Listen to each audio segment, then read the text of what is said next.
knew me coming out, and I just have to live, and I wanna give. I'm completely positive. I think this time around I am gonna do it like you never knew it. Oh, I'll make it through. The time has come for me to break out of the shell. I have to shout that I am coming out. I'm coming out. I want the world to know. I got to let it show. I'm coming out. I want the world to know. I got to let it show. I'm coming out. I want the world to know. Got to let it show. I'm coming. I'm coming out. I want the world to know. Got to let it show. I've got to show the world all that I wanna be and all my abilities. There's so much more to me.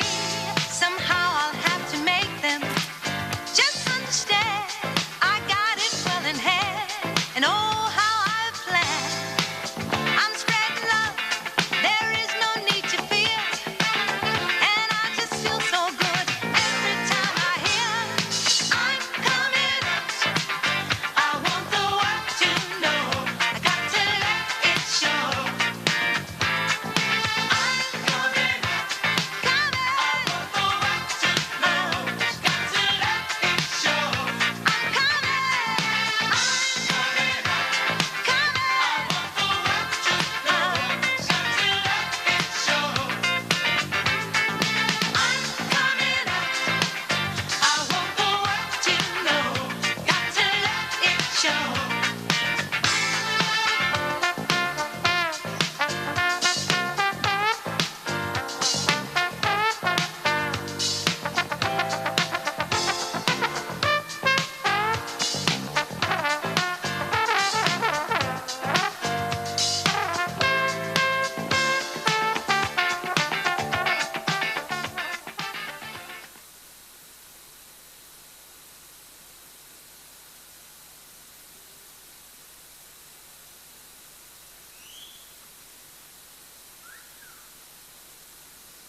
Kia rite wa ma whakaranga mai rā turi turi o waha. Hai ato waka whakamana e tihei mauri ora.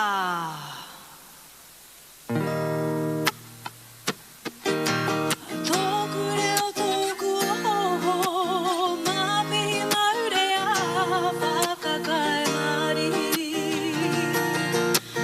Nei rā te kaupapa ko te reo Māori e. He taonga tuku iho nā ngā tipuna. He whare kawa kawa he mea hira hira e.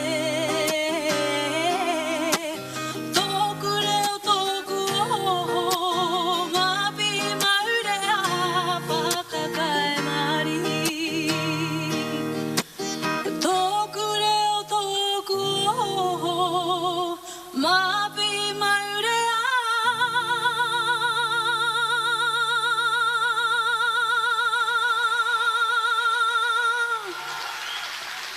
whakakai mari.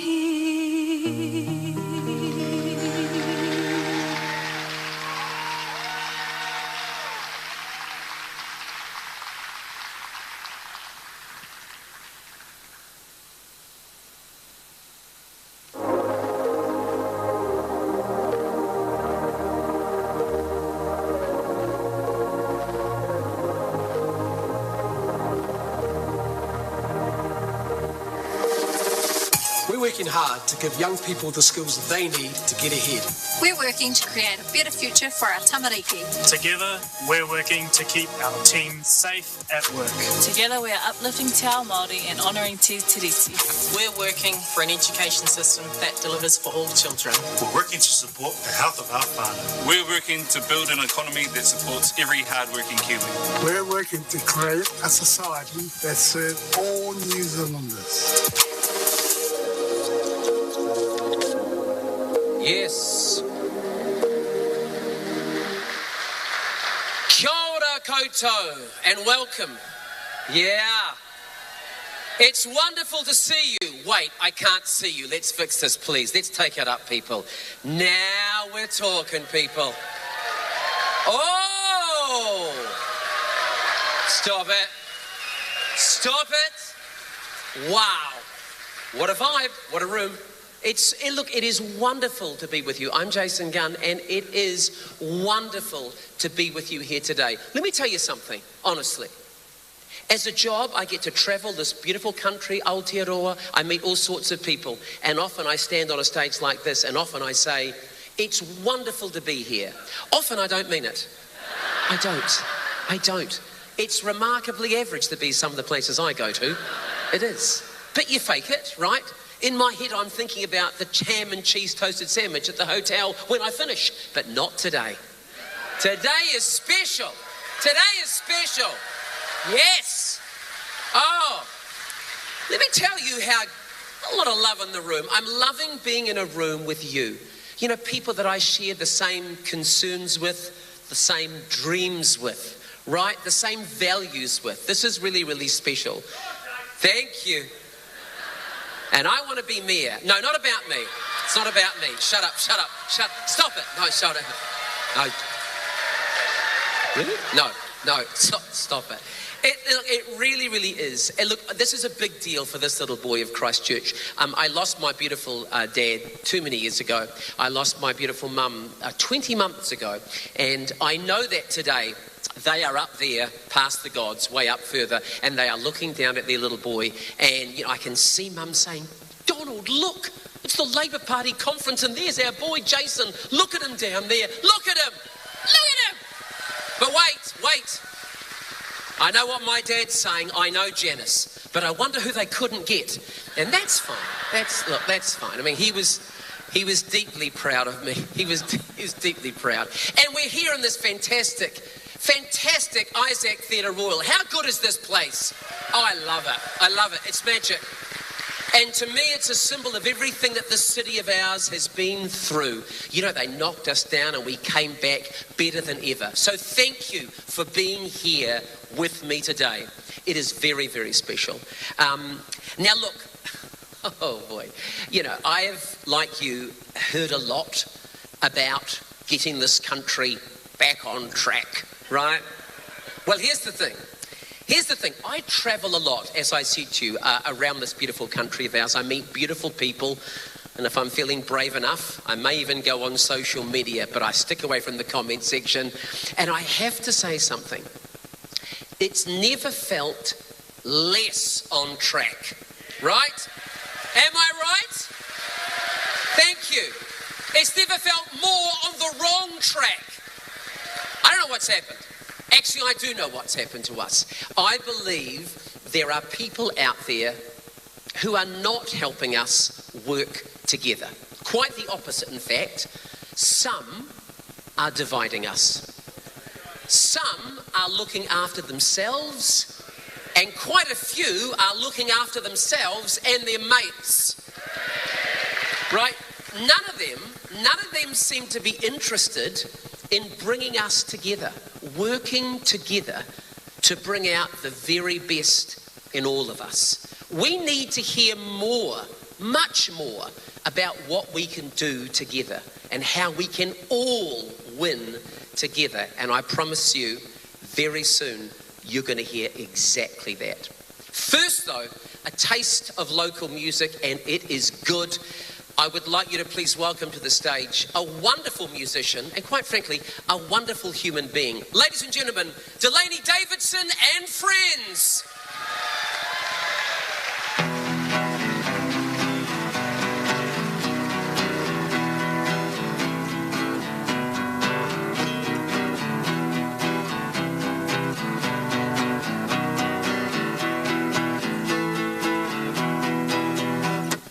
Friends started pushing me all around, never going backwards when you're up to the wall. I was out of my head, knowing I would never get the things that they said. Take me to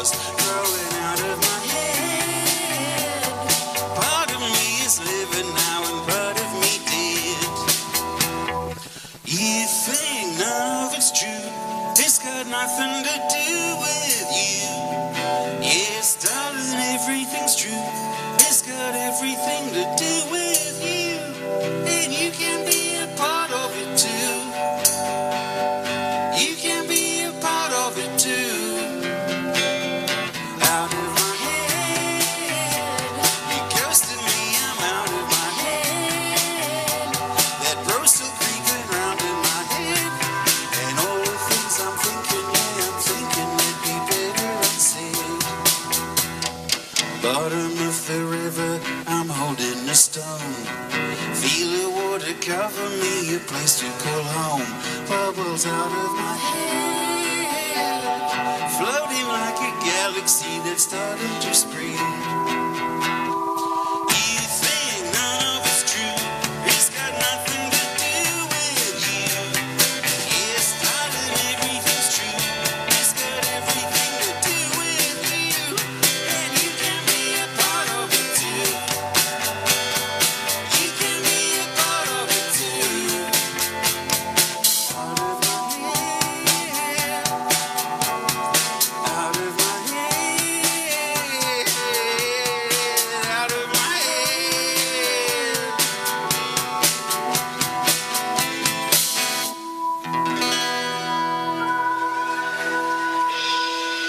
Kia ora koutou katoa.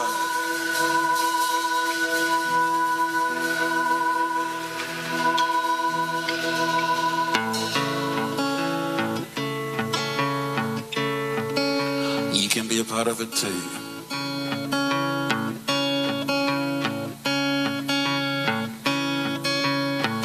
Little heart, go slow. I'm already here, you know. Over the lake you see the wind blow.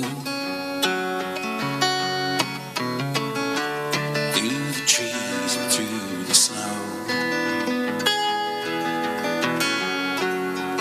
Winter comes around, the heart beats slow, senses all shut down. Resistance in a coil, the teacup waits as the water starts to boil.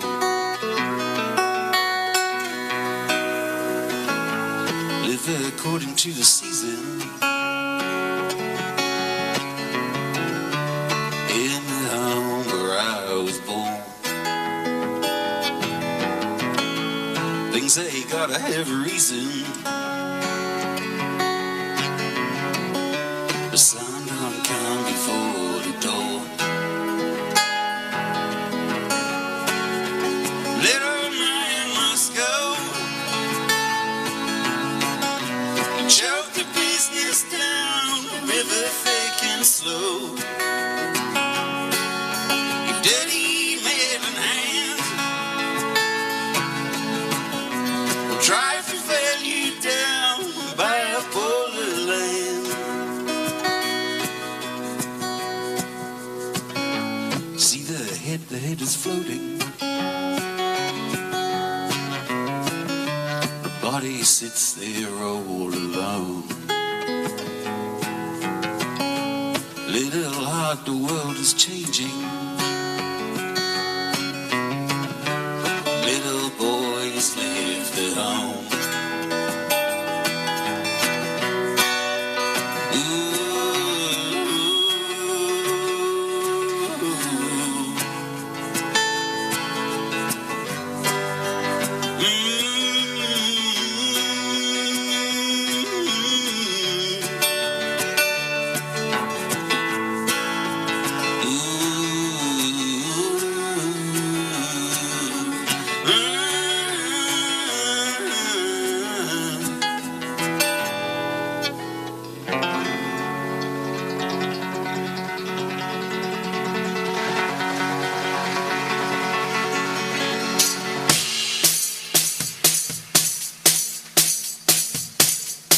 Ladies and gentlemen, all the way from the Wairarapa, Mr. Barry Saunders.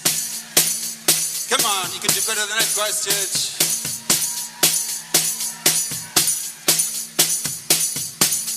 Hello there.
have it. Ladies and gentlemen, make some noise. Delaney Davidson and friends.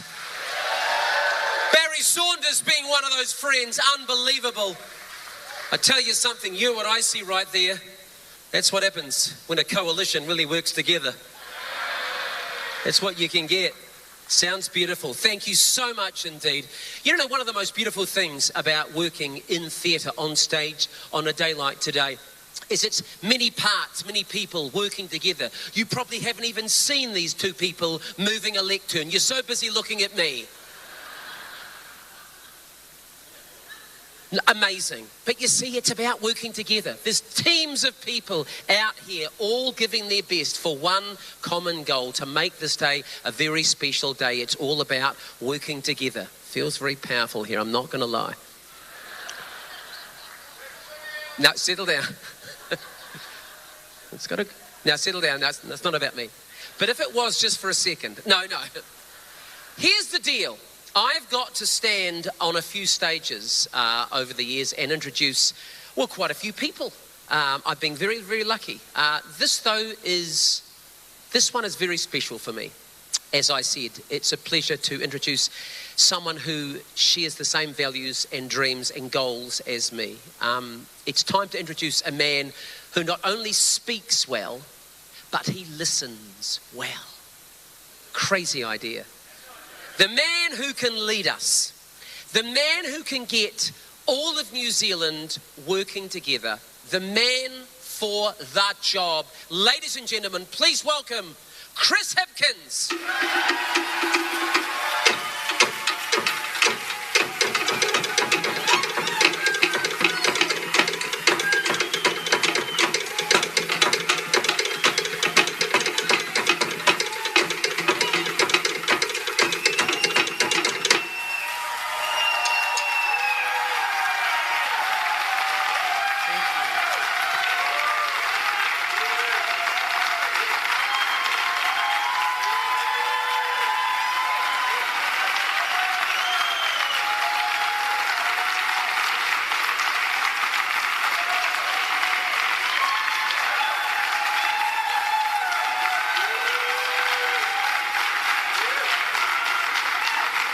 E nā mana, e nā reo, e nā iwi, e rauranga tirama, tēnā koutou, tēnā koutou, tēnā koutou katoa. Maloe lelei, ki orana, talofa lava, whakalofa lahi atu, malo nei, nisa bula, namaste, assalamu alaikum, ni hao, and warm Pacific greetings to you all.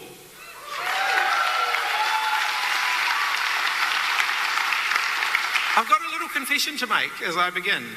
As a kid growing up in New Zealand in the late 1980s, rushing home to watch Jason Gunn on TV, never once did I imagine that I would find myself waiting in the wings while he introduced me.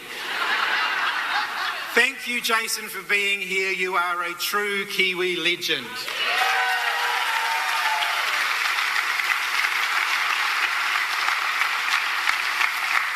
Thank you, Christchurch Ototahi, for having us. It's fantastic to be here in the South Island. A note to the current government, that's the bigger island below the North Island. It's where the inter-island ferries will take you.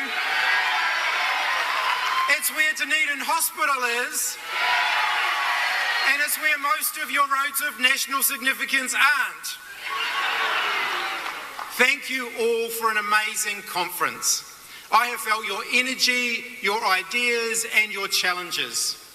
There are people here who have been members of our party for such a long time, but we've also heard from people who have recently joined our party or who have come back to Labour. It's clear to me, and it should be clear to everybody else by now, that we are fired up and we are going to make this the first one-term national government in New Zealand's history.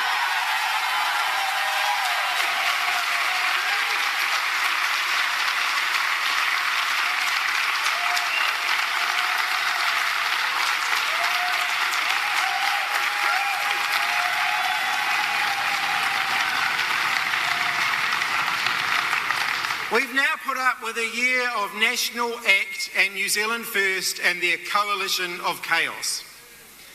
If you're a Kiwi household wondering where the cost of living relief that Christopher Luxon promised you is, you're not alone. He talked a big game and now is failing to deliver. I have absolutely no doubt that the cost of living crisis was a decisive factor in Kiwis voting for change last year. People have opted for change in just about every country that's gone to the polls since the end of the pandemic. Yet day-to-day Kiwis are starting to see that the change they were promised isn't the change they're getting. The worsening economic forecasts now aren't despite this government, it's because of this government.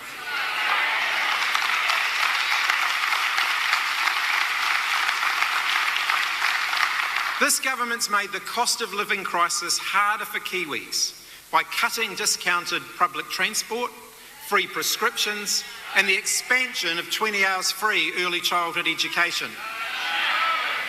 Their scrapping of affordable water reform is continuing to push up rates all over the country, but particularly in rural areas. They've cut back free and healthy school lunches and reduced funding for apprenticeships. They've cut support for disabled Kiwis, for budgeting services, and for those who work with children and victims of family and sexual abuse. They've cancelled almost all action on climate change while stripping back protections for our environment. They are rewriting our gun laws and they have abandoned the victims of the March 15 terrorist attack. They've driven Kiwis out of work by cancelling for projects for no other reason than that they were started by the previous government. And they have unleashed a divisive debate on the treaty. Christopher Luxon is choosing to look after the wrong people, choosing the tobacco and gun lobbies over focusing on what people had hoped for, what they'd voted for, the promise of help with rising costs. And as a result, too many Kiwis already are just giving up and leaving. A record number of Kiwis left New Zealand in the past year, nearly 80,000. To put that into context, one New Zealand citizen permanently left the country every 6.5 minutes. I don't want my kids to grow up thinking that the only way they can get ahead is to move to Australia. We've got to get back to the basics. Almost all of our speakers this weekend have talked about why they are Labour, why we are Labour. It's to make our country better for our children, working people, for each other. Labour in government has always led for all New Zealanders.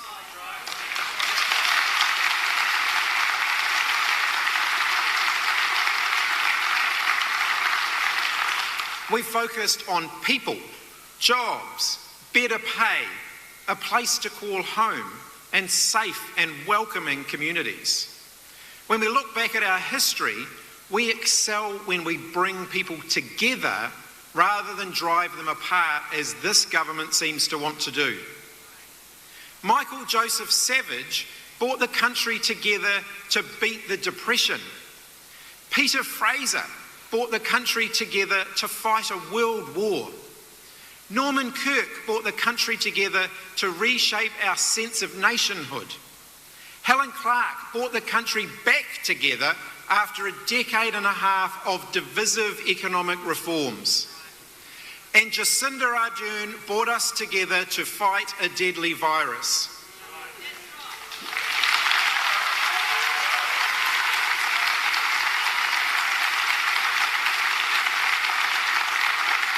You know, there are plenty of people who are experts in hindsight, but the tough calls we made during COVID-19 kept people alive and resulted in one of the lowest rates of death in the world, and we should all be proud of that.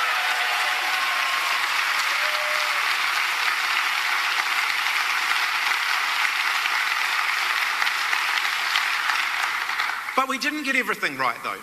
So it's really important that we reflect and we learn so that we can mount an even better response next time, because there will be a next time. But right now, we need a new Labour government to bring the country together again for our next big fight. And that's a fight for a fair go for all New Zealanders.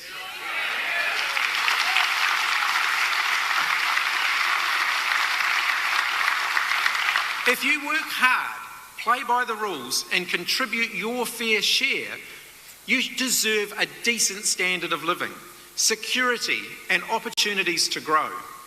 The current economy isn't providing that for far too many people. For too long, New Zealanders have been told that if we just grow the economy, everyone will be better off. It's not true. We now have plenty of evidence that trickle-down economics is nothing but a hoax. The rich simply get richer and everyone else works harder just to stand still. Now, those of you who know me well will know that my musical tastes are somewhat stuck in the 1980s. But I can assure you, unlike this current government, my economic policies aren't.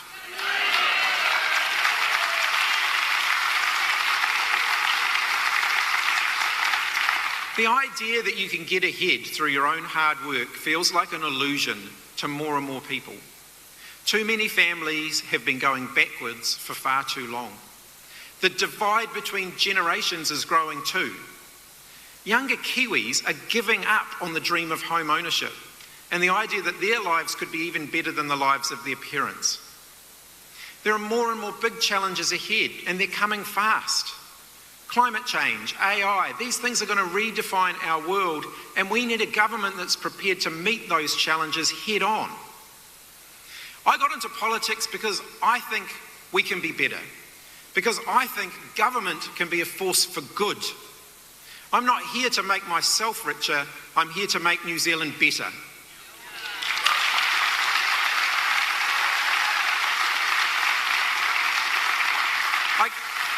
I guess you could say I'm the no-frills affordable Chris. And, you know, call me old-fashioned, but I reckon Kiwis deserve straight answers from their politicians. What I would say to you is not an answer.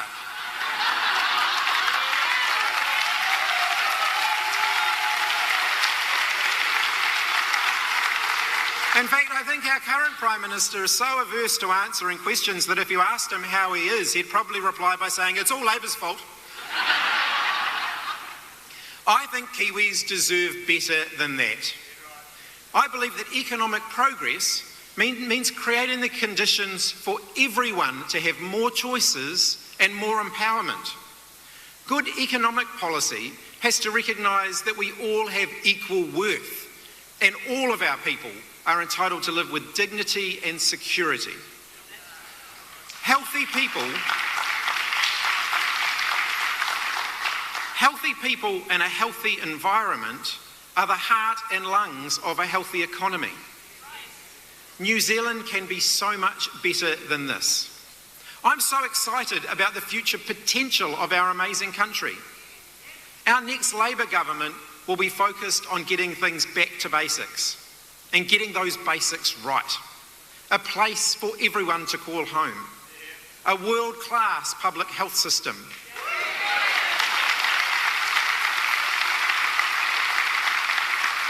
Education that gives everybody the opportunity to fulfil their potential. Support for those that need it, and good guardianship of our natural environment.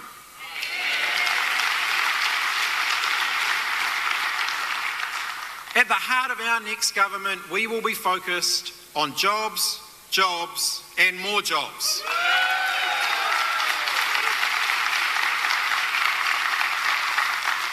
We're a country of innovators. We can complement our world-leading status as a food-producing country by also becoming world-leading in processing and adding value to our food. We won't ignore the hundreds of jobs being lost in major sectors like manufacturing and pretend that nothing can be done about it. We had a transition plan as a government, and this government scrapped it, and now they seem willing to just turn the other way. Those workers and their communities deserve better.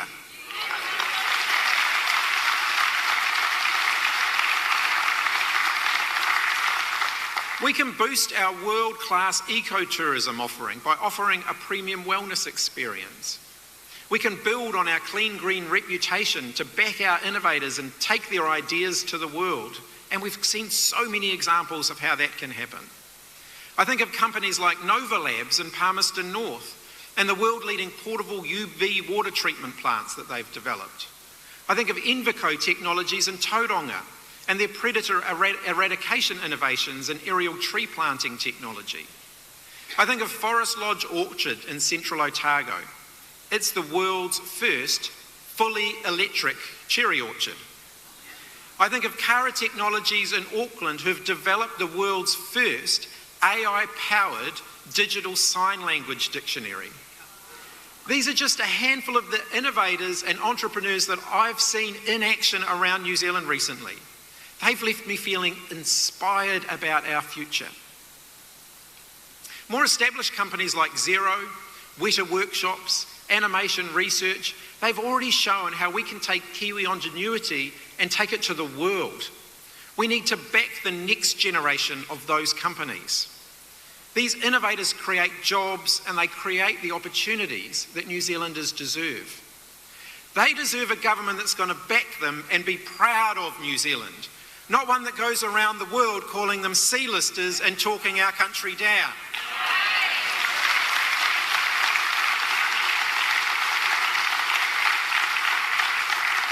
Labour will bring together government, business, unions, innovators and researchers, and the social sector to tackle the complex problems of today and tomorrow. We've got great examples already of how that can work.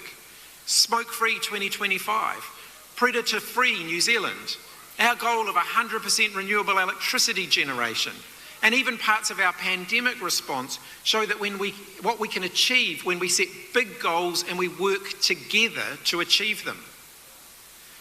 This government promised a laser-like focus on economic growth. So far, all they've proven is you can't grow an economy just by talking about it. We need a vision and a plan, and this government has neither. People started asking about our alternative plan literally months after the last election, because Kiwis know that better is possible. We can change the government in 2026 if we work for it. That's why we've already started planning. Today, I can confirm that Kieran McAnulty has been selected to chair our next general election campaign.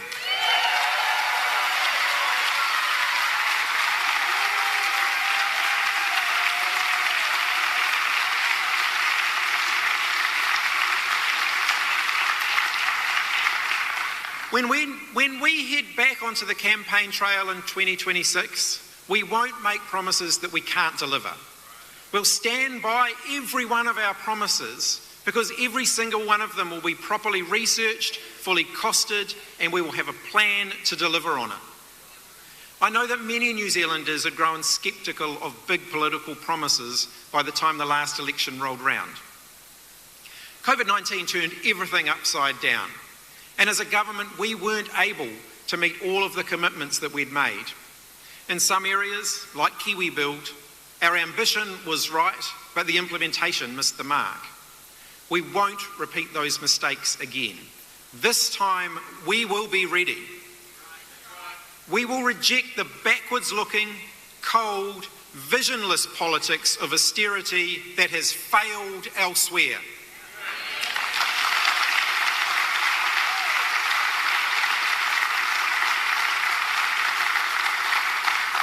We'll focus on investment in our future. We'll invest in our health system with a much greater focus on keeping people healthy rather than rationing care for illnesses that could have been avoided in the first place.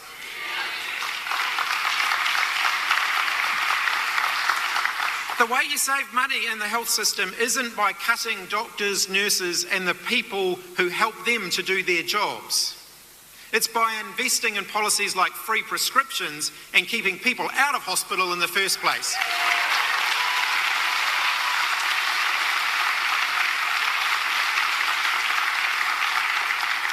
We will reinstate smoke-free Aotearoa to keep reducing smoking and improving people's health.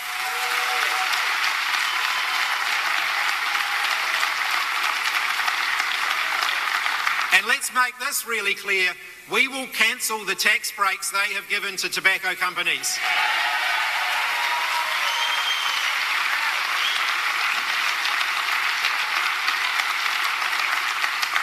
We'll invest in rebuilding our hospitals so that our regions get the health facilities that they've been promised.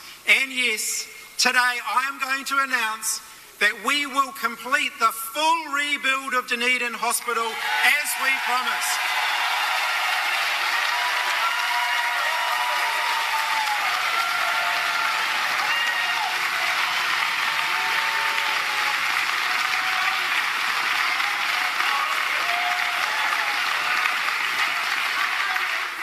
We'll build state and social houses. 1 in 6 of our current state houses was built by our last government. But after all that work to get the houses being built again, this government is killing off the build program. We will start it up again.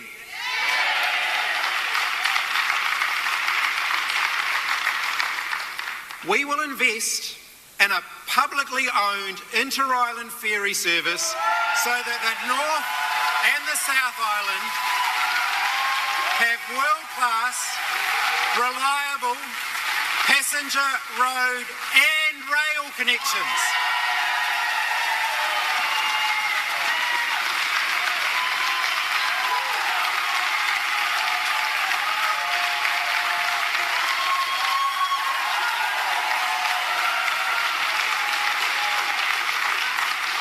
We'll invest in public transport, sensible roading projects and a robust, reliable national rail network.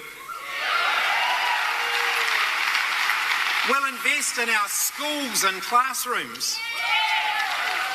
I am proud of the work we did during our last government to rebuild and expand schools and fix up the damage caused by decades of underinvestment. We'll continue to back our apprentices and support on-job learning so that our young people can earn and learn at the same time.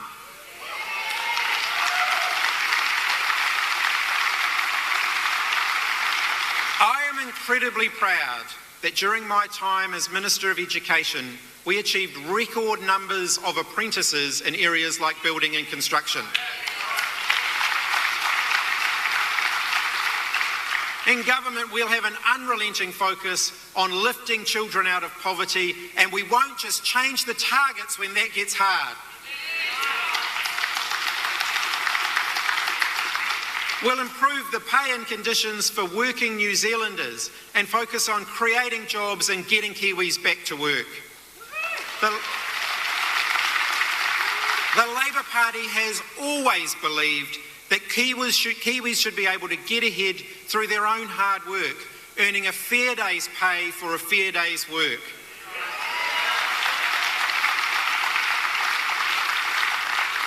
We see increasing people's incomes as a sign of success, not something to moan about. Can you believe that Nicola Willis recently complained? She complained that under Labour, teachers, doctors, nurses, police, firefighters and other workers had been getting too big a pay increases. Our next Labour government will deliver a fairer deal for working people with the reinstatement of fair pay agreements, pay equity and better protections for workers right at the top of the list.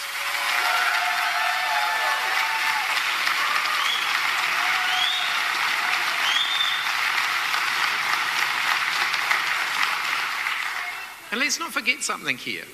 Let's never forget that some of the strongest opposition to a better deal for working people during our first term in government, and one of the reasons we weren't able to do all the things we wanted to do in our first term in government, was New Zealand First.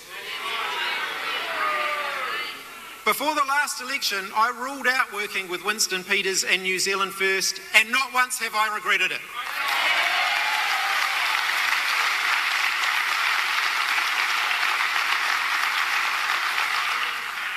We will take urgent and decisive action to tackle climate change and make sure we meet our obligations to reduce our emissions.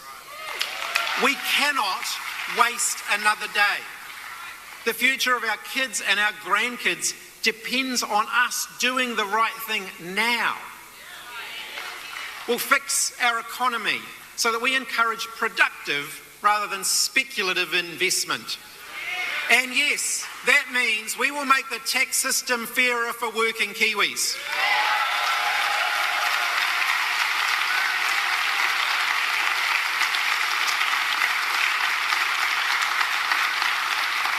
We know that a productive economy creates new resources and assets that didn't exist before. And Prime Minister, buying and selling rental properties for capital gain is not wealth creation. We will restore New Zealand's proudly independent foreign policy.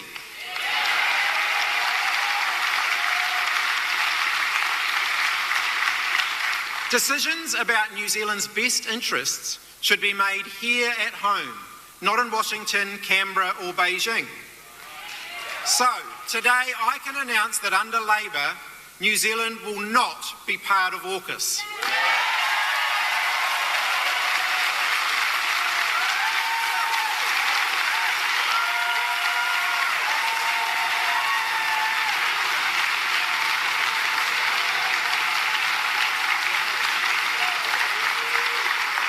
We are proudly nuclear free and we want our region to stay that way.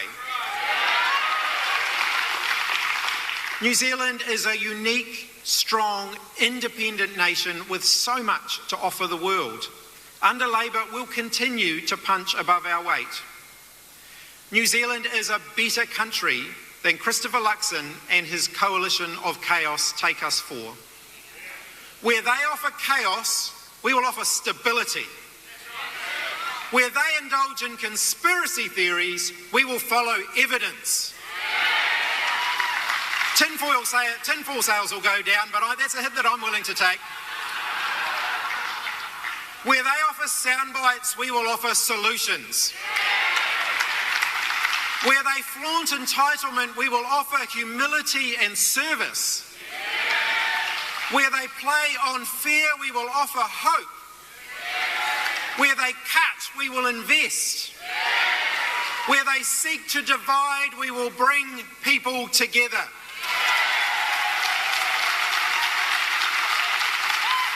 In 2026, we will be ready. This will be a one-term national government. Let's make that happen together. Nō reira, tēnā koutou, tēnā koutou, tēnā koutou katoa.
Kia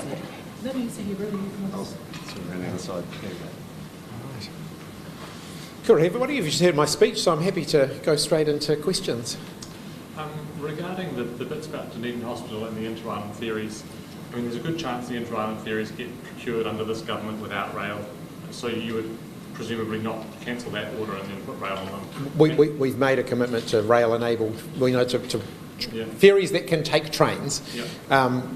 We'll deal with whatever they have done in the meantime when we get into government. So even if the new ferries are on the way without rail enablement, you'll find some way of redoing that. We will make sure there is a rail connection between the North and the South Island. And it's the same with Dunedin Hospital. I think one of the options is demolishing part of the hospital on the current site and rebuilding a slightly smaller hospital, smaller version of what you were planning there. You would then find some way of returning that to the capacity of what you promised. Yep, we have said that we will ensure that Dunedin gets the promise, the hospital that they were promised before the election. Bearing in mind that we were not the only parties that promised that. In fact, if anything, the National Party promised a bigger hospital than the one that we had committed to. We will make sure they get at least what they were promised by us before the last election. Are you slightly worried in terms of just the money? You've criticised either 1.4 to $2 billion of the health cuts. Paikaha also, and the $1.5 billion, if you roll back all of that, you immediately get to quite a large number. Obviously, the surplus has been pushed out already. Then you've got these capital projects which you promised today. Are you worried that where is the money coming from? I'm absolutely confident we'll be able to put out a fiscal plan before the election, as we always do, that shows that all of the commitments that we are making we'll be able to pay for. Are you promising too soon then, if you actually haven't done that work? You'll notice it was a fairly modest list of promises in my speech today, because as we get closer to the election, we will need to make sure that whatever we're promising we can afford to do. All of those promises will cost money. Is this Labor spending too much again? This is Labor making sure that the promises that we made, many of which the current government endorsed before their last election, are actually delivered on. The National Party promised people that they were going to get the Dunedin Hospital that we had promised them. They said it was going to be a bigger hospital than the one that we had promised. We're going to make sure that they get the hospital that they deserve. Hospitals actually save the country money. They don't, they make sure that people can stay healthier. They make sure they can get the medical treatment that they need. That's good for the country. High quality healthcare can save the country money. Don't you risk doing the same thing that they have done in terms of the delivery of promises? No, because we knew before the last election that Dunedin Hospital was deliverable. We knew before the last election that a rail-enabled inter-island connection was deliverable. So they're making different choices. They're choosing the landlords and tobacco companies over the very things that I've just talked about.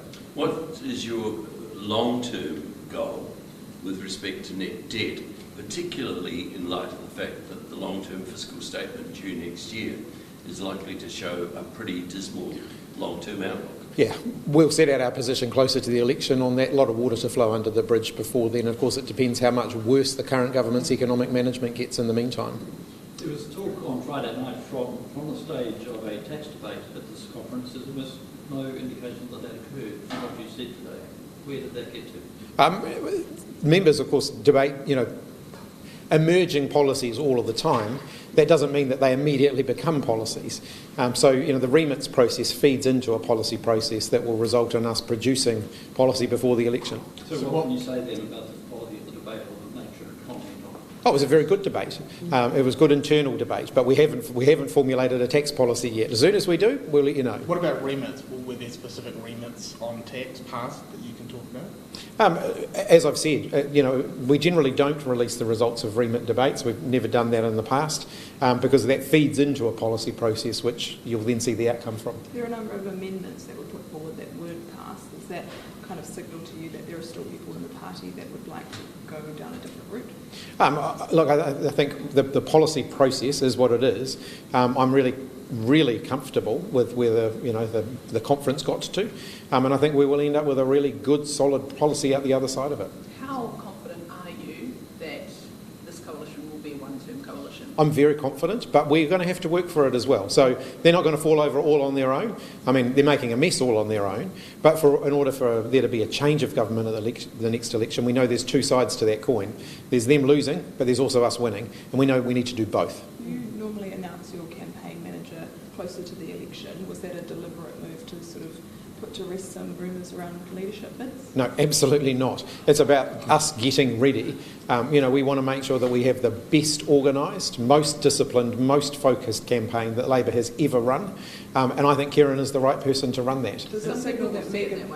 What's that? Some people will see it that I way. think it's just nonsense. Has Megan Woods indicated that she's not going to stand in the next election? No, Megan indicated before the last election that that she was happy to run a couple of elections for us. She did that, and indicated to me even before the last election that she thought this would be the last one that she was going to oversee.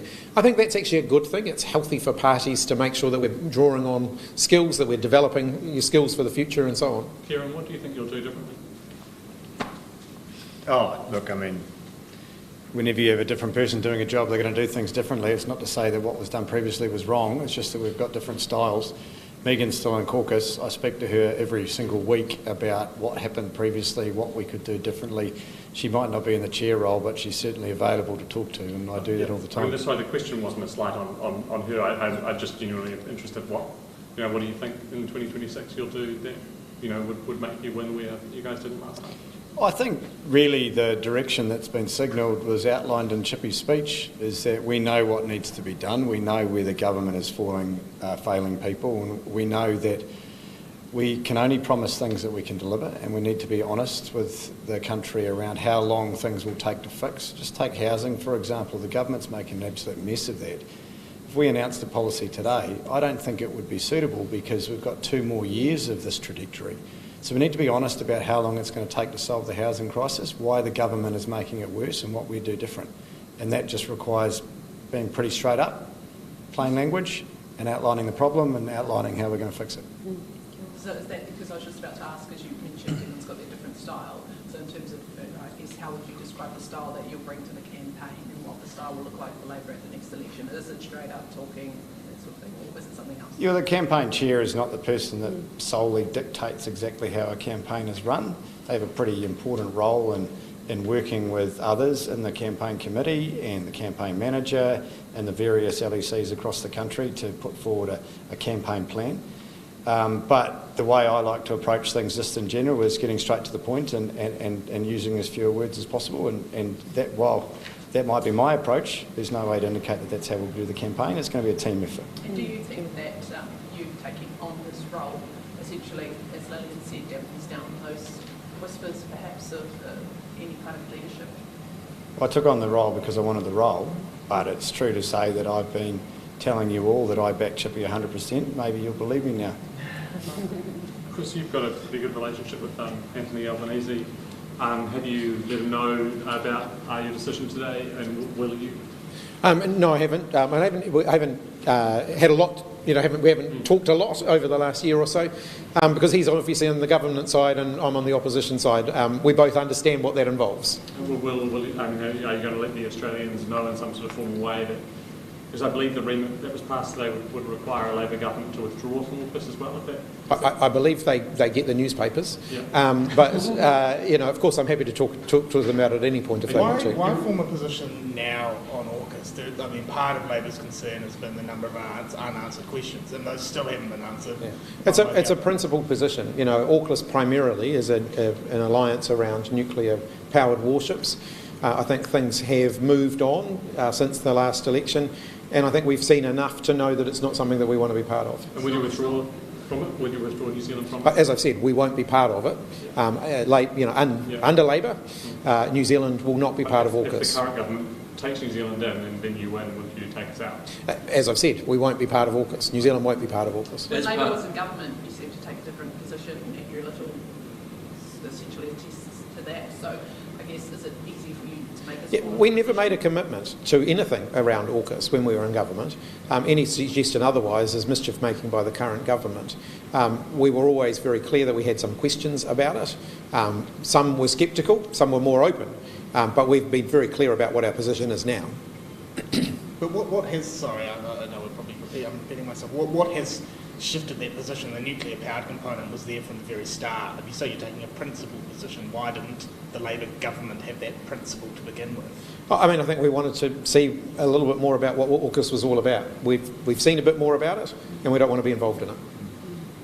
You spoke Willie Jackson spoke specifically about the working class. He was talking about all New Zealanders. What does back to basics mean for all New Zealanders? Well, I think I set that out in my speech. It means going back to some of those basic things that people want government to do well. It means making sure people have got a roof over their heads, a place to call home, making sure we've got good, affordable, accessible, world-class public, health.